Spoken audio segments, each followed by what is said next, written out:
नमस्ते, आपके साथ मैं हूं जयप्रकाश शर्मा और आप देख रहे हैं माहौल टाइट है। जी हाँ, शाम के 5 बज चुके हैं और माहौल टाइट लेकर हम हाजिर हो चुके हैं। और आज माहौल टाइट आपको बता दें, एक हाई प्रोफाइल और हॉट सीट से हम लेकर आए अमेठी।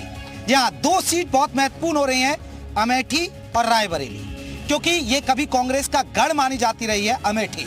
लेकिन 2019 की बात करें तो यहाँ कमल खिल गया, स्मृति ईरानी यहाँ से चुनाव जीत गई। लेकिन इस बार नजरें थी पूरे देश की कि राहुल गांधी लड़ेंगे या प्रियंका गांधी अमेठी से लड़ेंगी, लेकिन ऐसा हुआ नहीं। राहुल गांधी ने, आपको बता दें, रायबरेली को चुन लिया। लेकिन स्मृति ईरानी और वर्सेज यहाँ किशोरीलाल शर्मा के बीच मुकाबला है, क्योंकि कांग्रेस ने यहाँ किशोरीलाल शर्मा को चुनावी मैदान में उतारा है। वहीं आपको बता दें कि ये बहुत दिलचस्प और हाई प्रोफाइल सीट हो चली है, क्योंकि यहाँ मुकाबला दिलचस्प होने जा रहा है। थोड़े से हम आपको बिंदु बता दें कि किस किस पार्टी के उम्मीदवार। स्मृति ईरानी बीजेपी के फिर से उम्मीदवार बनी है, केंद्रीय मंत्री हैं। वहीं आपको बता दें केएल शर्मा कांग्रेस के उम्मीदवार है, कांग्रेस सपा गठबंधन के उम्मीदवार हैं। इसके अलावा अगर हम बीएसपी की बात करें तो बीएसपी भी यहाँ अपनी ताकत लगाने की कोशिश कर रही है और यहाँ से नन्हे चौहान को उम्मीदवार बनाया है। हम तमाम नेताओं के वादे दावे सुनेंगे और हमारे बीच आपको बता दें लोग भी रहेंगे, ये भी उनसे भी हम चर्चा करेंगे। हमारे साथ कवि भी रहेंगे, शेर व शायरी भी सुनाएंगे आपको। और हमारा मकसद है कि ज़्यादा से ज़्यादा आप, जब आपके यहाँ वोट डाले जाएं तो वोट ज़रूर करिएगा, ये हमारी अपील होती है। अब आपको थोड़ा कास्ट फैक्टर समझा देते हैं। यहाँ कास्ट फैक्टर क्या है। ओबीसी वोटरों की बात करें करीब 34% के आसपास है। दर्शकों को बता दें ओबीसी जो वोटर है वो 34% के आसपास है। इसके अलावा दर्शकों को बता दें कि बात करें तो 26%।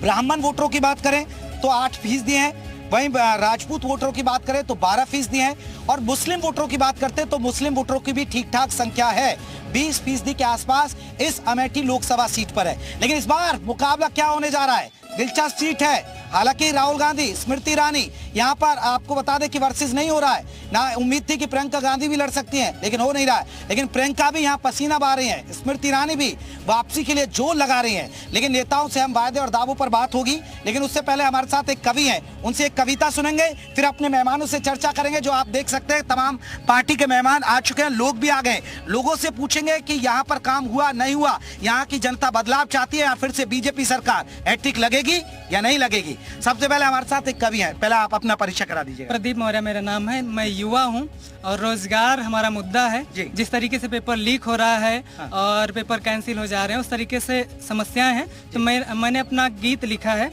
मेरा दर्द है युवाओं का दर्द है। कहना है रोजगार जो लाएंगे हम उनको लाएंगे। राम मंदिर की तर्ज पे बना दिया आपने। हाँ बिल्कुल बिल्कुल। उन्होंने कहा कि देखिए वो चीजें हैं, वो भावनाएं हैं, वो चीजें हैं, लेकिन हमें रोजगार की भी जरूरत है। कहना है रोजगार जो लाएंगे हम उनको लाएंगे, रोजगार जो लाएंगे हम उनको लाएंगे। अब मंदिर मस्जिद के झांसे में न आएंगे।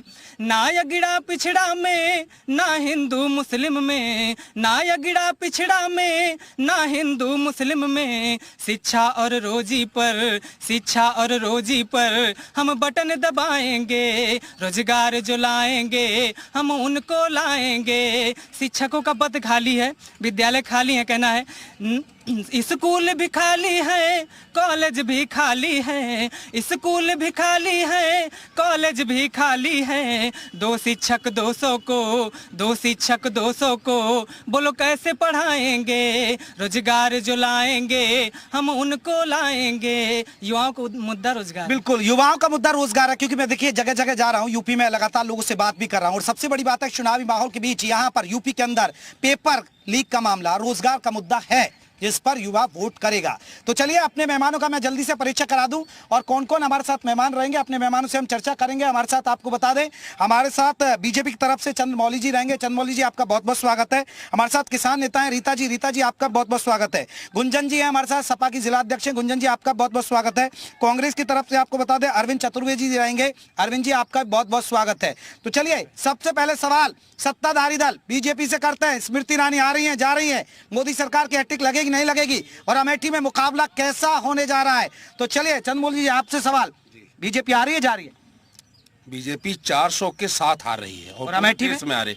अमेठी में अब की बार भारी अंतर से यहाँ से जीतेगी। जैसा कि अमेठी में बदलाव हुआ है, यहाँ की जनता 5 घंटे लाइट वाले को छोड़ करके 18 घंटे को अपनाई और परमानेंट 18 घंटे लाइट मिल रही है। यहाँ की जनता गड्ढे वाली सड़क को छोड़ करके चमचमाती हुई सड़कों पे आई है और यहाँ की जनप्रतिनिधि 262 गांवों में 800 किलोमीटर अच्छी सड़कें बनाई है, तो जनता उसके साथ है। और यहाँ की जो मूलभूत सुविधाएं थी, जैसा कि यहाँ पे लंबे समय से BBIP था, लेकिन BBIP उन्होंने बनाया नहीं, ध्यान नहीं दिया। थोड़ा भी ध्यान दिया होता ना तो ये भी पेरिस से कम नहीं होता। नहीं, लेकिन इस बार आपको लग रहा है कि किशोरी लाल शर्मा को यहाँ मैदान में उतारा है, आपको लग रहा है कि एक तरफा हो जाएगा? अगर राहुल गांधी होते, प्रियंका गांधी होती तो आपके लिए राह आसान हो जाती? राहुल गांधी भी होते, प्रियंका गांधी होती, किशोरी जी हैं, XYZ। जनता अपना हित देखेगी कि हमको कौन 5 घंटे लाइट दिया, कौन 18 घंटे दिया, किसने गड्ढे वाली सड़क दिया, किसने अच्छी सड़क दिया, किसने हमको जो है क्या कहते हैं शिक्षा की सुविधा दिया, कि हमको जो है क्या कहते हैं मेडिकल कॉलेज दिया, या किसने भगवान न करे घर में किसी का स्वास्थ्य खराब जाए, लेकिन स्वास्थ्य खराब जाए तो इलाज के लिए एक भी मेडिकल कॉलेज की व्यवस्था नहीं करा पाए। भारतीय जनता पार्टी की सरकार ने मोदी और योगी जी के मैं कांग्रेस के प्रवक्ता को इधर लाऊंगा। सर आप इधर आइएगा, क्योंकि मुकाबला तो आपका असली, मैम थोड़ा सा आप उधर हो जाइए, असली मुकाबला तो कांग्रेस और बीजेपी के बीच हो रहा है ना। यहाँ पर 100% किसान रहते हैं। किसानों के लिए पूरा गांधी परिवार आज तक एक भी कृषि विज्ञान केंद्र नहीं खोल पाया। खोला हो तो बताओ। चलिए, ये कह रहे हैं कि हमने विकास किया, हम लौट रहे हैं। अमेठी में फिर से यहाँ कमल खिल रहा है। अमेठी में कांग्रेस को जिताने जा रही यहाँ की जनता, वो कांग्रेस जितने विकास का हक दिया यहाँ पे, चाहे शिक्षा का क्षेत्र हो, चाहे युवाओं का रोजगार की बात हो, चाहे किसानों के तमाम जो दिक्कतें थी उनको दूर करने की बात हो, चाहे महिलाओं की बात हो, चाहे आमजन की बात हो। आप जिस भी ग्राम पंचायत में जाएंगे। इतना दिया तो राहुल गांधी क्यों छोड़ गए? मैं नहीं कह रहा हूँ, ये कहते हैं रन छोड़। वो छोड़ के कहां गए? उन्होंने ऐसे व्यक्तित्व को दिया है जिसने 40 साल तक इस अमेठी की सेवा की है, श्री किशोरी लाल शर्मा। हर जगह, हर क्षेत्र में हर व्यक्ति यहाँ का उनको जानता है, जो हमारी वर्तमान सांसद उनको लोग नहीं जानते हैं। और किशोरी लाल शर्मा ने जो HL, VHL, सेल, इंदिरा गांधी विमानन university, Rajiv Gandhi petroleum institute, बुलसिंगर hospital, Indira Gandhi paramedical institute, यहाँ पे CRPF centre, IIIT, mega food park, paper mill, जो तमाम योजनाएं चली, चाहे सड़कों की चली, चाहे रेल की चली, चाहे ओवरब्रिज की चली। स्मृति ईरानी हार रही है? बिल्कुल हार रही, 4 लाख से ऊपर के हार रही। 4 लाख से आ रहे हैं, 4 लाख से आ रही है। जल्दी, इनको ज्ञान नहीं है। राहुल जी 15 साल तक संसद में जो बैकुंठी मार के बैठे रहे और 10 साल तक सुपर PM रहे। एक काम बता दें, एक मेडिकल कॉलेज बनवाए क्या? यहाँ के किसानों के लिए कृषि विज्ञान केंद्र बनवाए क्या? यहाँ की रोड अच्छी हुई क्या? 15 साल का एक काम बता दें। एक बड़ा सवाल, देखिए बहुत महत्वपूर्ण सवाल है, क्योंकि स्मृति ईरानी ने इसी मुद्दे पर चुनाव लड़ा 2019 में और वो चुनाव जीती। मुद्दा ये था कि राहुल गांधी नहीं आते हैं। लेकिन आप ये बताइए ना, आप सत्ता में आए, सत्ता में आपसे चली गई, आपके 2019 में हार गए, लेकिन राहुल गांधी फिर भी नजर नहीं आए, मेहनत नहीं किया, क्यों नहीं आए? किसने कहा नहीं आए? जब कोरोना काल था, जितने ऑक्सीजन और कंसंट्रेटर बटे हैं, कोई परिवार ऐसा नहीं था जो अछूता हो या रिश्तेदार अछूता हो जिसे कहीं कहीं डेथ हुई हो। कुल जगह कंसंट्रेशन ऑक्सीजन यहाँ भेजा उन्होंने, हम लोगों को घर लेकर ले गए।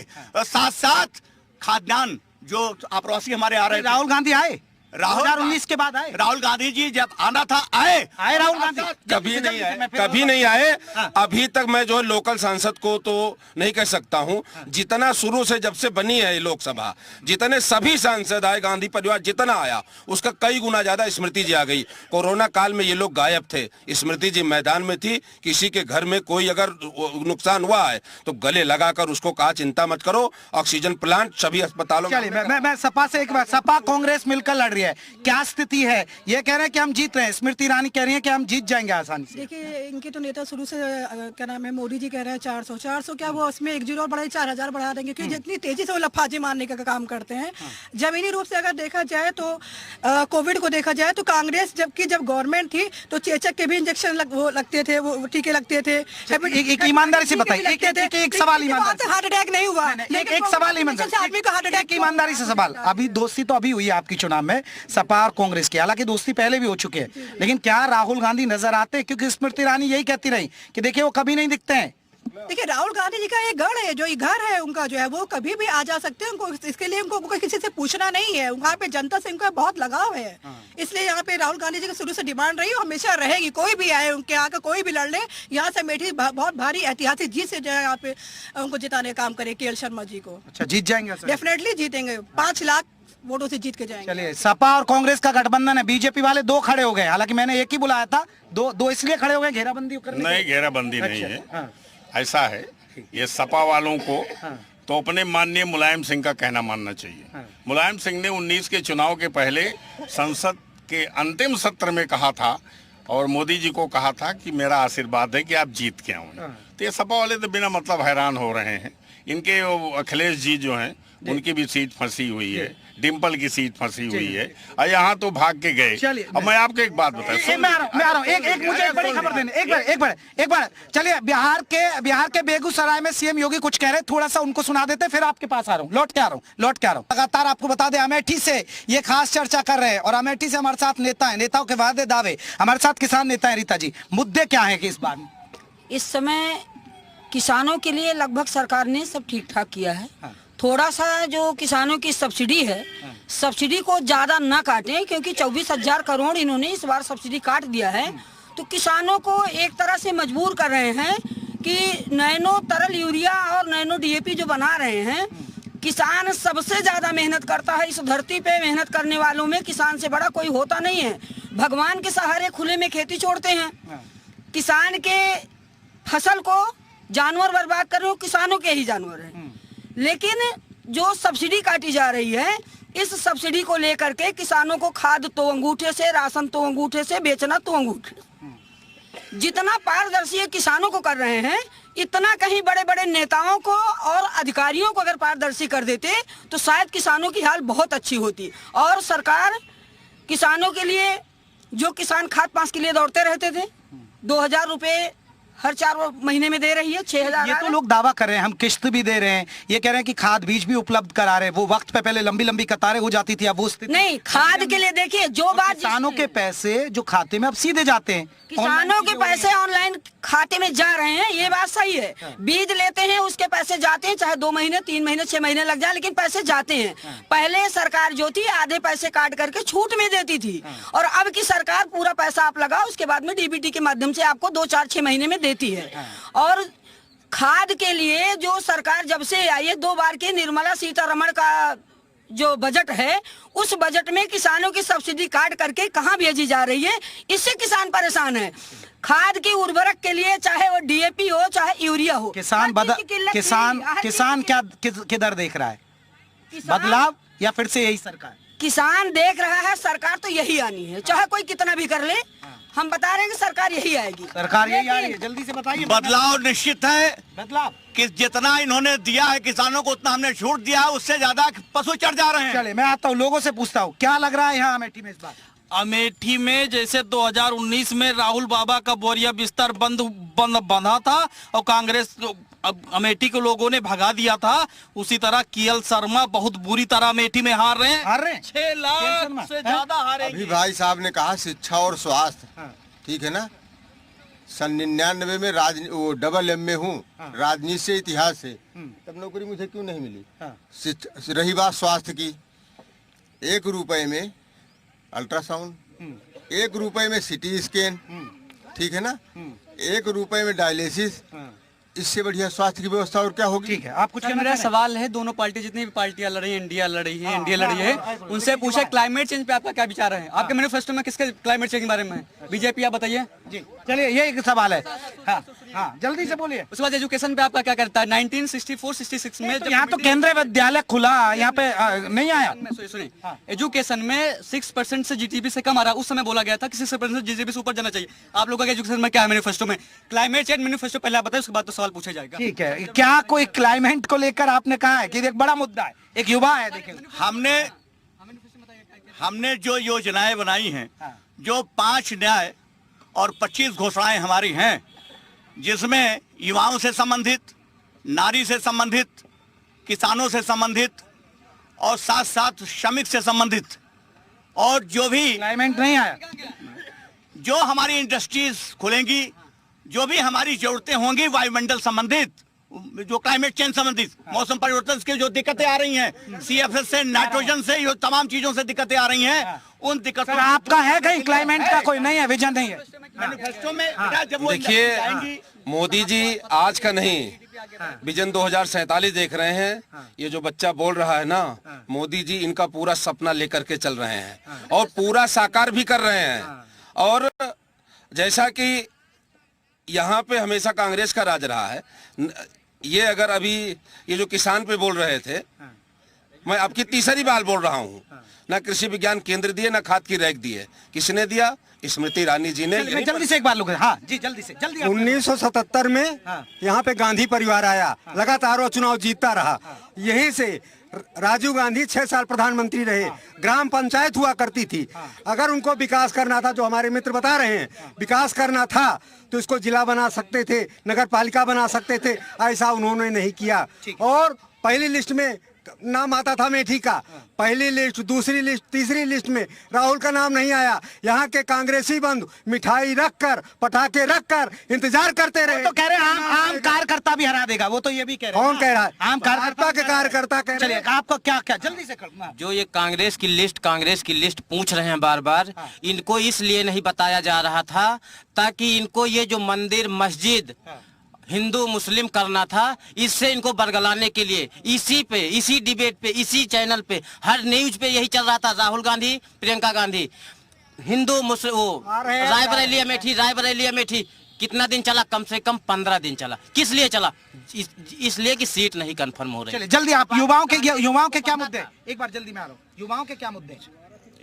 युवाओं के क्या मुद्दे? युवाओं के असली मुद्दे ये हैं कि क्यों रोजगार नहीं दिया जा रहा है उनको, क्यों उनका पेपर लीक हो रहा है, इनसे पूछिए। क्या मजबूरी है, किस कारण से लीक हो रहा है? बड़ा मुद्दा है, ये मुद्दा है सर जी। हम तो अखिलेश के हैं। अखिलेश के हैं आप क्या कहेंगे? मुद्दे पे वोट होना चाहिए। मुद्दे पे मुद्दा क्या है? मुद्दा है शिक्षा, रोजगार और किसान जो परेशान है, इसी मुद्दा है। अच्छा, मुद्दा क्या है सर इस बार? रोजगार का मुद्दा है, एक रोजगार का मुद्दा है। हम एक शायरी बोलना चाहते हैं, जो तूफान से लड़ जाए वो आंधी लाएंगे, जो तूफान से लड़ जाए वो आंधी लाएंगे, इन नए अंग्रेजों के लिए एक नया गांधी लाएंगे। चलिए जल्दी और भी लोगों से, हाँ जल्दी से आप, मुद्दा क्या रहने वाला है इस बार? लीजिए अब एक मिनट सुन लीजिए। वो नया गांधी और पुराना गांधी, उनके पता नहीं कितने गांधी आएंगे। इतना डर लगा कि भाग के रायबरेली चले गए। अभी मेरे एक साथी ने क्लाइमेट चेंज पे बात करी थी। मुद्दा तो मैं आपसे पहले कह दे रहा हूँ कि डेवलपमेंट ही है, उसी पर होगा। एक महाशय बताते हैं कि भाजपा हिंदू मुसलमान करती है। दिक्कत ये नहीं है, आप लोग केवल और केवल तुष्टीकरण करते थे, एक का नाम लेते थे, संसाधन में भी किसी एक का हक बताते थे। भाजपा कहती है सबका हक है, तो आप लोगों को उससे दिक्कत है। उसने क्लाइमेट चेंज पर बोला, तो क्लाइमेट चेंज पर Modi ji sustainable energy resources पे काम कर रहे हैं, सोलर हर जगह हो रहा है।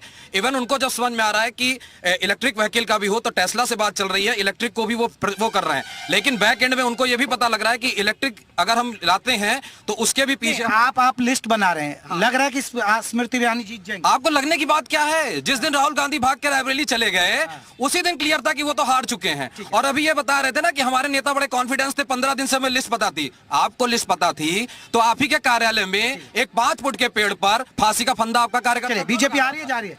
बीजेपी आ रही है, आएगी जाएगी, बड़े जोर से आएगी। भाजपा आ रही है। और हमारे कांग्रेसी मित्र ने कहा कि विकास के बारे में, 1 मिनट भाई साहब समझ चाहूंगा, 1 मिनट प्लीज 1 मिनट। तब सरकारें थी, कांग्रेस की सरकार थी। एक इसी लोकसभा क्षेत्र का एक है ब्लॉक हलियापुर, वहाँ एक ग्राम पंचायत पिपरी है। नदी के कटान से पूरा गांव पलायन कर गया था, लेकिन कांग्रेस के लोगों ने नहीं सुना। यहाँ तक कि बुजुर्गों ने यही केएल शर्मा को पत्र दिया, ये फाड़ कर डस्टबिन में फेंक दिए। हम लोगों ने मजबूर होकर वोट बहिष्कार किया था 2014 में, तब जाके स्मृति ईरानी। अम्मा बीजेपी आ रही है, जा रही है? भैया राहुल गांधी आवे और जाए, राहुल गांधी सब दिन जाए। हाँ, जब से वो यहाँ तब से यहाँ, चाहे स्मृति ईरानी आवे चाहे राहुल गांधी। आपको राहुल गांधी पसंद? हाँ, हमको राहुल गांधी। चलिए एक छोटे से ब्रेक के लिए रुक रहे हैं, ब्रेक के बाद फिर लौटेंगे। माहौल टाइट देख रहे हैं आप अमेठी से, और ब्रेक के बाद चर्चा करेंगे। बेरोजगारी एक बड़ा मुद्दा, पेपर लीक एक बड़ा मुद्दा, बीजेपी ने क्या किया, इस पर ब्रेक के बाद चर्चा हो रही है।